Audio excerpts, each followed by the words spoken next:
Today I'm at Lindholme Lakes and I've been fishing on Benny's Lake, probably one of the most productive lakes on the complex. It's full of great big F1s and it is fantastic fishing. But what I've tried to do today is catch these fish fishing through the water with a waggler. And I've fished very simple. I've just loose fed maggots with a catapult and fed quite a tight area around about probably 25 metres out from the bank. And all I've done, I've fished with a very simple strung out shotted rig and fished through the water. I've started almost at full depth on this 10-foot deep swim. Even though it's really cold, I think as the light starts to improve and the days get longer, the fish want to feed and they start to come up into the upper layers, especially F1s. F1s are notorious for wanting to feed in those upper layers. And that's exactly what's happened today. I've started fishing almost at full depth, and then as soon as I started getting indications, don't get me wrong, I've fished today for maybe 1 hour before I've started to catch any fish. But I had a couple of indications that told me the fish was starting to come into that loose fed maggot up shallow. When you're fishing up in the water, the most important thing is to feed very regularly. You can adjust the amount of bait that you're feeding. It might be just 10 maggots, it might be as many as 20 or 30 maggots. You can only dictate that to how the fish are feeding on the day. But one thing for sure, if you sit down to eat your dinner and suddenly somebody takes it away, you'll go looking for that dinner.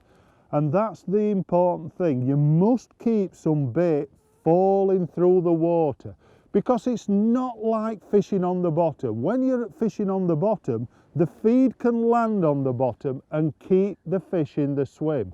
But of course, when you're fishing shallow, you need them maggots to be falling through to keep the fish in the area.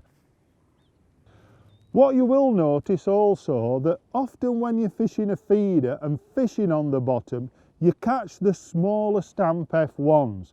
But when you fish up in the water, this method is brilliant at picking out those bigger fish that want to compete in the upper layers.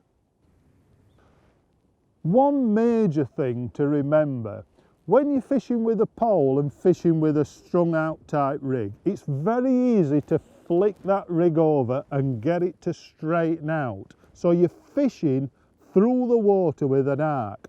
But of course, with a waggler, you've got to get that same presentation, and it's all about the cast.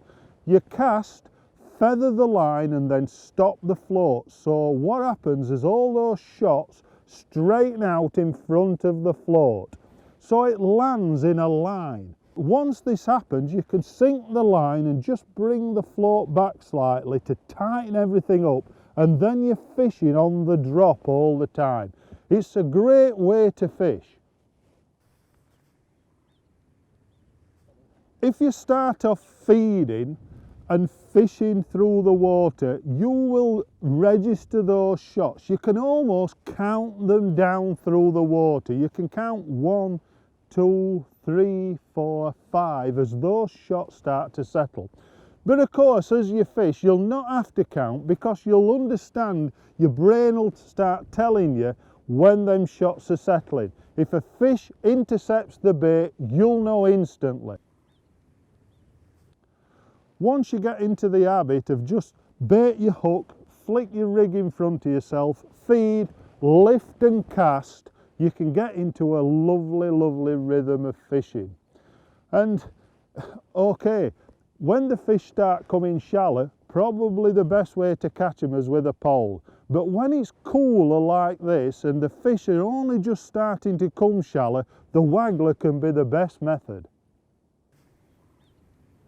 Looking at the rig that I've fished with today, I've just fished with a Visit Wag 2, which is a loaded float. All the loading is in the base of the float, but it takes just a small amount of shot down the line. And what I've done, I've strung out number 10 shots, about probably 10 to 15 centimetres apart, through the rig. The VisiWag 2 has 5 sizes from 1 gram up to 2 gram. And today I've used the 1.75 size float.